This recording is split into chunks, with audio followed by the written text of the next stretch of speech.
This is just hyper-specific to a certain kind of college comedy that you're going to have to do, and that is the Cafeteria show.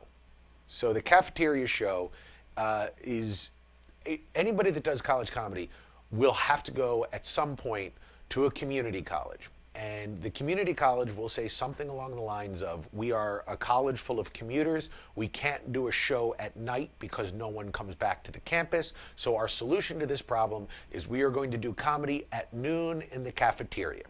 So they put you on stage at noon in a cafeteria. And generally speaking, you stand up, and the very first question I always ask when I do that, when I get on stage, is how many people knew that there'd be comedy today?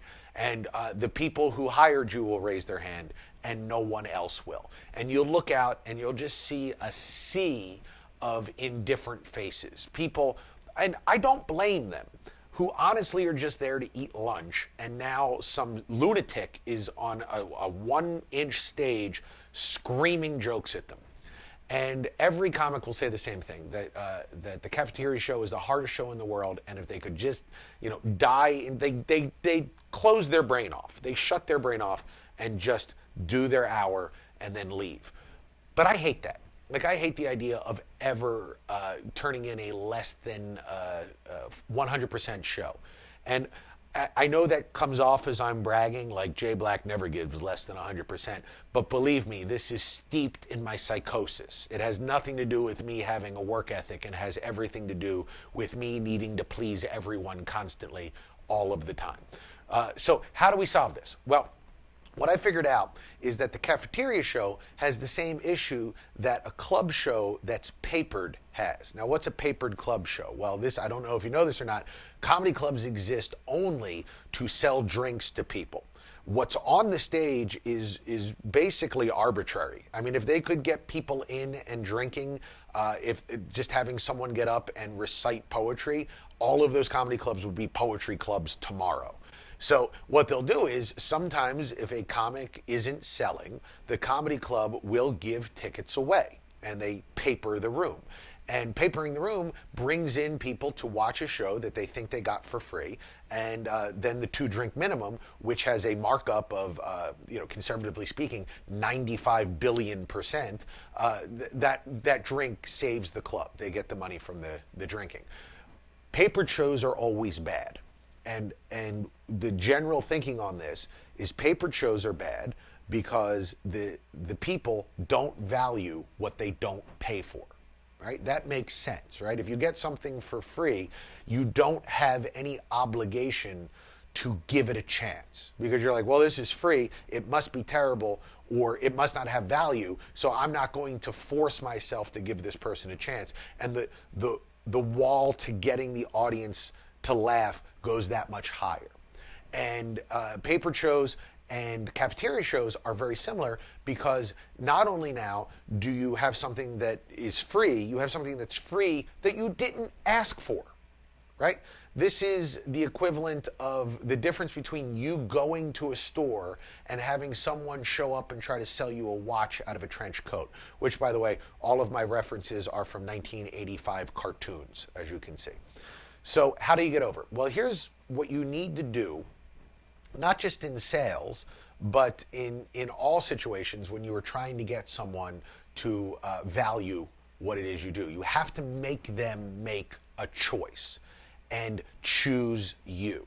Now, if you're doing sales, one of the things that they always say is just get to the yes, just get the person saying yes, because once they start saying yes, they'll continue saying yes. So you get them to agree with you, and when it comes time for you to sell them whatever it is you want to sell them, it's easier. Mentally, they've already been prepped to say yes. So what I do with a comedy show is, if I'm put in a cafeteria, generally speaking, there's a little stage, there's a microphone with a little speaker, and then all these kids playing Magic the Gathering or doing their homework or, eating, and they don't want to hear from me.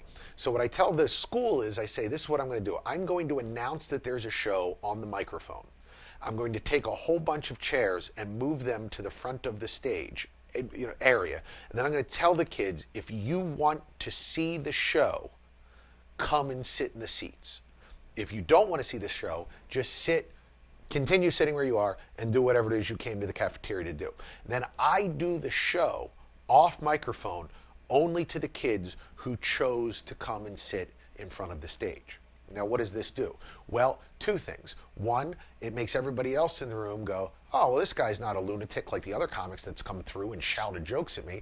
And two, all of the kids that do choose to sit up and move forward, they laugh harder than they would have normally. I do know why this is. They've psychologically chosen to be a part of the show, and they want to make sure that that decision was a good one, so they like the jokes more than they would have normally. And they laugh very loud and entice other people to come sit there. Because what I do is, the first time I get a big laugh, I go back on microphone and go, see, they're all having a good time. But if you're done eating, come and watch. If not, no big deal. Then I put it down. And then more and more people come, and eventually that semicircle of chairs is filled and people are bringing chairs over to you. Because you made them choose to come to the show was better. Now, did anything change about the show? No. If you've seen my show, you know it hasn't changed in 10 years. Write new jokes. Why? What has changed is the psychology of the people watching it. They value it more because you've given them an obstacle to get it, right? And that's true of everything. In this world, we don't value what we're given for free. We value things that we have to spend something for. In this case, I have to spend a little bit of energy to move over, but by doing so, I've enjoyed the show more. Now, this applies just, specifically to cafeteria shows, but you'll do them anytime. Anytime you have a corporate or private or even a papered show at a comedy club, the best way to get them to enjoy the show is give them a little obstacle in front of actually getting to hear you tell jokes. And the audience will like it more, and you will have a better show. And that is cafeteria comedy. And we can do like a little call to action. Sure. Well, listen, I don't want you to leave a like or a comment or hit the bell button or subscribe. In fact, I don't think you're worthy of doing that. See what I did there? That was from the thing I just did, where I put a little obstacle up and make sure. Listen, it's not working. I can tell. Let's just go back to my default, which is desperation. Please click the like, click subscribe, forward this video to a friend. If you've been watching these, you know Exit 19 is putting out tons of great content. We're killing ourselves to get content to you every day, and we want to grow the channel. And anything you can do to help would be very appreciated. Thank you.